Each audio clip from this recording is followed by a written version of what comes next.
आदाब नाज़रीन, आप देख रहे हैं गुलिस्तान न्यूज़। अभी तक का उर्दू खबरनामा लेकर मैं आपका मेज़बान गौहर कुछ आपकी खिदमत में हाजिर। तफसीलात से पहले सुर्खियों पर एक नज़र।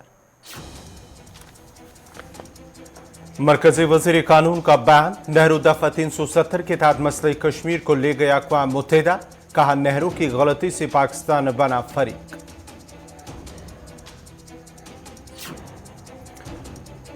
कांग्रेस लीडर जी अमीर ने रिजिजू के बयान का किया मुस्तरद, कहा झूठ पर मबनी है मरकजी वजीर का बयान, झूठ बोलकर अवाम को किया जा रहा है गुमराह।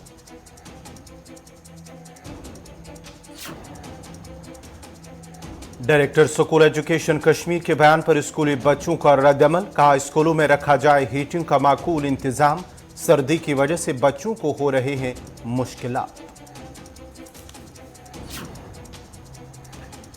मेंढर के काला फ्राट मिडिल स्कूल में अमले और जगह की कमी से बच्चे परेशान, महकमे तालीम के खिलाफ किया एहतजाज, कहा असातिज़ा की कमी से बच्चों की तालीम हो रही है मुतासिर।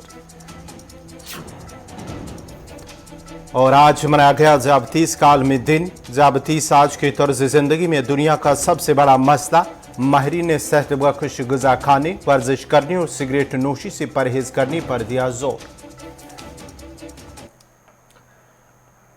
और अब पेश है खबरों की तफसील। जम्मू कश्मीर के एलजी मनोज सिन्हा ने आज जम्मू यूनिवर्सिटी के जनरल जोरावर सिंह ऑडिटोरियम में एक तकरीब के दौरान जम्मू कश्मीर के 69वें ऑल इंडिया कोऑपरेटिव हफ्ते की तकरीबात का इफ्तिताह किया। इस मौके पर एलजी ने अपने खिताब में कोऑपरेटिव सेक्टर की तरक्की के लिए एक मजबूत माहौलियाती निज़ाम की तामीर में कोऑपरेटिव मूवमेंट से वाबस्ता तमाम स्टेक होल्डर्स के जरिए किए जाने वाले अहम किरदार की सताइश की। उन्होंने मजीद कहा कि textile, fisheries, storage, food processing और छोटे कारोबारियों किसानियों की बेहतरी के लिए काबिल तारीफ काम किया है। एलजी ने मजीद कहा कि स्टार्टअप्स और यूनिकॉर्न्स के दौर में हमें नौजवानों की उमंग को पूरा करने की ज़रूरत है और कोऑपरेटिव को मुसलसल खुद को नए सिरे से ईजाद करने की ज़रूरत है। प्रोग्राम में एलजी के मशीर R Bhatnagar, additional chief secretary agriculture production department Atul Dulloo, secretary cooperative department Yasha Mudgal और दीगर अफसरान भी मौजूद थे। जम्मू पर्यटन विकास कोऑपरेटिव लिमिटेड से डॉक्टर पूनम शर्मा जी, हमारे किसान भाइयों की सुविधा के लिए जेके डेयरी है माननीय उपराज्यपाल जी से कि वह इन एलईडीज का वितरण अपने कर कमलों से करें। श्री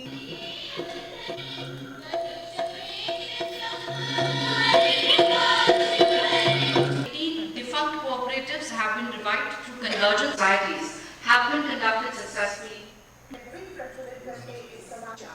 इसी भाव को सरस्वती वंदना के द्वारा ग्रह का प्रक्षेपण।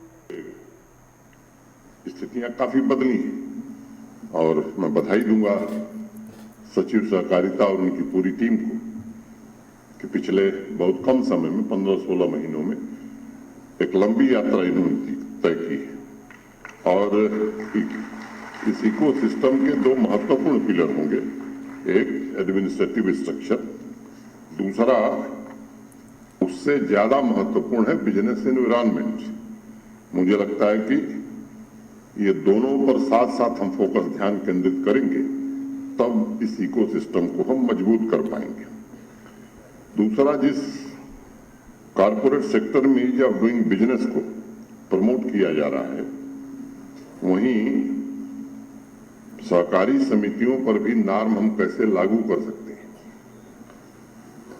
कॉमर्शियल एंटिटी की तरह वो कैसे काम कर सकती है, क्योंकि कोई भी संस्था बिना मुनाफे के लंबे काल तक सस्टेनेबल नहीं रह सकती है, चल नहीं सकती है। और तीसरी बात, सहकारी समितियों के हर एक स्तर पर मैनेजेरियल और लीडरशिप रोल में महिलाओं की भागीदारी बढ़ाना और समाज के वे तबके जो किन्हीं कारणों से पीछे रह गए, चाहे वो अनुसूचित जाति के लोग हों, अनुसूचित जनजाति के लोग हैं या पिछड़े वर्ग के लोग, इनकी भी आबादी के अनुपात में भागीदारी सुनिश्चित करना। मैं समझता हूं कि हमें साथ साथ जो बात इक्विटी की डुल्लू साहब ने कही, एग्रीकल्चर में जो प्रिंसिपल अख्तियार किया गया है, मुझे लगता है कि इसमें भी हमें इस सिद्धांत पर निश्चित रूप से काम करना चाहिए। आबादी अगर महिलाओं की 50% है तो हमें कोशिश करनी चाहिए कि उनकी भागीदारी इसमें भी 50% हो। शेड्यूल कास्ट और शेड्यूल ट्राइब की आबादी हमारे यहाँ जितनी है, उन समूहों की भी भागीदारी निश्चित रूप से कोऑपरेटिव की सोसाइटीज में मैंने होनी चाहिए। ऐसे पिछड़े वर्ग के जो लोग हमारे हैं उनका भी उचित प्रतिनिधित्व हो, तभी हम समावेशी विकास की ओर आगे बढ़ सकते हैं। वज़ीर कानून किरण रिजिजू ने मसले कश्मीर पर भारत के पहले वज़ीर आज़म जवाहरलाल नेहरू पर एक बार फिर हमला करते हुए दावा किया है कि उन्होंने पाकिस्तान के हमले के बाद गलत आर्टिकल के तहत अक़वाम मुत्तहिदा से रुजू किया और जारहियत के बजाय पाकिस्तान को फरीक बनाया। रिजिजू ने कहा कि नेहरू ने अक़वाम मुत्तहिदा की तरफ से मुकर्रर करदा राय को कायम रहने दिया और आइन के तकसीम करने वाले आर्टिकल 370 को तश्कील दिया। उन्होंने ट्विटर पर लिखा कि नेहरू ने महाराजा खरी सिंह के भारत से इलाहाक की दरख्वास्त को सिर्फ एक बार नहीं बल्कि 3 बार मुस्तरद कर दिया।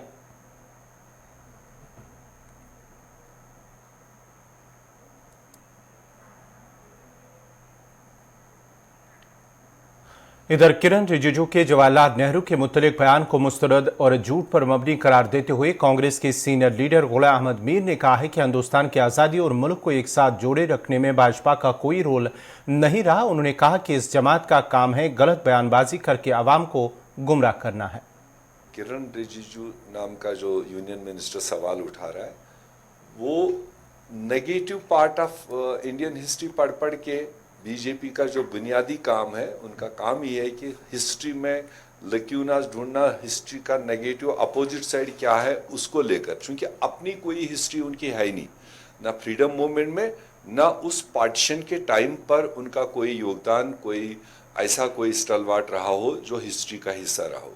तो इसलिए ये ज़बरदस्ती अब अपने आप को फ्रीडम मूवमेंट को टच कर रहे हैं और फ्रीडम फाइटर्स को ओन कर रहे हैं जिन्होंने मेन स्ट्रीम पर अपना रोल अदा किया है, और इस तरह से हिस्ट्री में और देश के लोगों को गुमराह करने का एक सरकारी मिशनरी इस्तेमाल करके उस तरह के चीज़ें जो उठा रहे। और ये जो उसने उठाए हैं सवाल नेहरू जी और जम्मू कश्मीर के रिलेशन को लेकर, ये सरासर गलत है।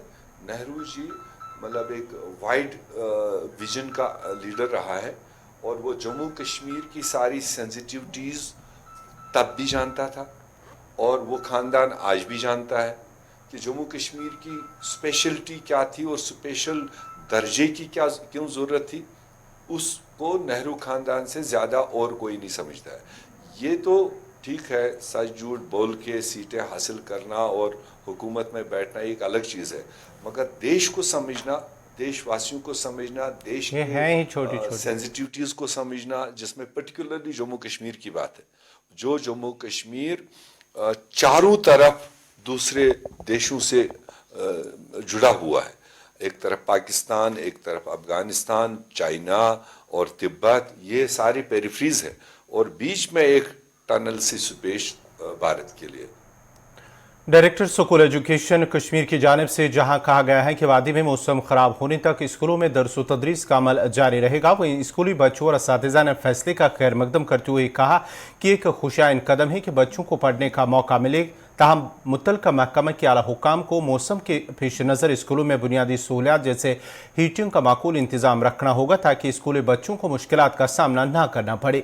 उन्होंने कहा कि थोड़ी सी बारिश या बर्फबारी होती है तो सर्दी की वजह से उन्हें मुश्किलात पेश आ रहे हैं। मुश्किल तो बहुत होती है यहाँ पे, क्योंकि हीटिंग अरेंजमेंट्स नहीं है, ठंड लगती है, सुबह सुबह आना पड़ता है, बारिश होती है तो पानी भी बहुत होता है और शूज़ में पानी भर जाता है, सॉक्स गीले हो जाते हैं तो पैर भी ठंडे हो जाते हैं, तो हीटिंग अरेंजमेंट्स नहीं है यहाँ। हमारे उस्ताद वो बहुत अच्छे से पढ़ाते हैं, मगर हमारे जो हमें बहुत ठंड लगती है यहाँ पर, जो बोलते हैं 12 महीने हम पढ़ाएंगे, मगर जब हम 6 महीने आते हैं विंटर्स के, तब हमारे जो हाथ है वो कांपने लगते हैं, फिर हम लिख नहीं पाते हैं। इसलिए सर हमें हीटिंग अरेंजमेंट्स चाहिए कि जो टीचर्स हैं वो भी चाहते हैं कि वो विंटर्स में पढ़ाए, हम भी चाहते हैं कि हम विंटर्स में पढ़े और खेले, लेकिन प्रॉब्लम क्या है कि जो यहाँ पे हीटिंग सिस्टम है वो अवेलेबल नहीं है। यस सर, आज हम स्कूल आए थे, आज पहला दिन था, मतलब बहुत ठंड थी आज, तो इसीलिए जो है आज हमें बहुत मुश्किल हुई स्कूल आने में और बहुत ठंड लगी। सर हाथ कांप रहे थे, बहुत कुछ हो रहा था, बहुत ठंड लग रही थी। उसकी वजह से क्या होता है कि जब ठंड लगी थी तो पढ़ाई पे फोकस भी नहीं हो पाता है, इसीलिए सर कुछ हीटिंग अरेंजमेंट के बाद।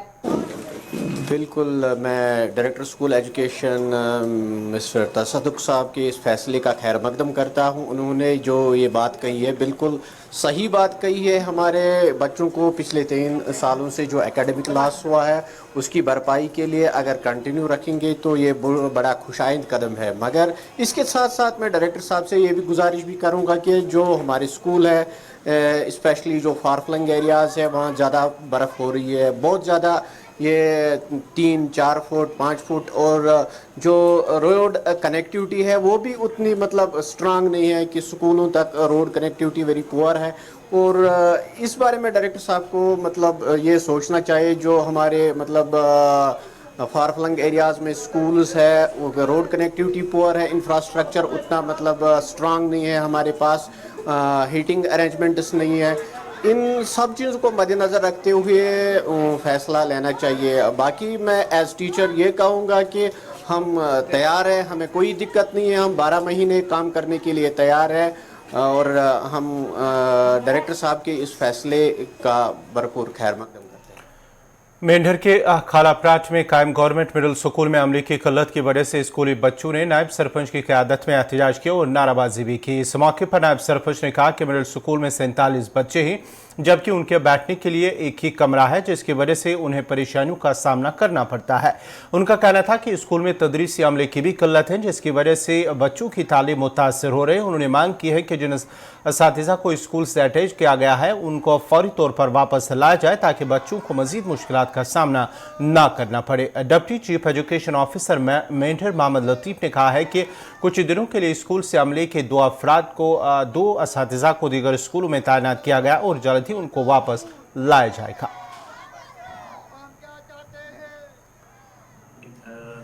खालाप्राट जो मिडिल स्कूल है उसमें टोटल हमारी 47 बच्चे हैं, और इन पोजीशन जो स्टाफ है वो 5 लोग थे। अलबत्ता क्योंकि गली कलाबंद जो हायर सेकेंडरी स्कूल है उसमें लेक्चरर की शॉर्टेज है, और एजुकेशन के लेक्चरर की जगह पढ़ाने के लिए वहाँ से एक मैडम जी को वहाँ डिप्लॉयड किया गया है, शहनाज अख्तर को, और एक टीचर जो जहूर अहमद थे उनको इसलिए एक और स्कूल में डिप्यूट किया गया है, कोट मोड़ा, क्योंकि वहाँ की एक मैडम सलीम अख्तर हैं वो बीएड पे चली गई हैं। तो ये इमीडिएट जो अरेंजमेंट के सिलसिले में उनको 2-3 दिन के लिए भेजा है, और हम देख लेंगे अगर करीब तरीन किसी स्कूल में रोल कम है और स्टाफ ज़्यादा है तो हम इमीडिएट वहाँ से वो हम अरेंजमेंट करेंगे और अपने कोर्ट खालाप्राट को बाकायदा टीचर। नाजरीन, खबरनामा जारी रहेगा। यहाँ पे छोटा सा तिजारती वक्फा।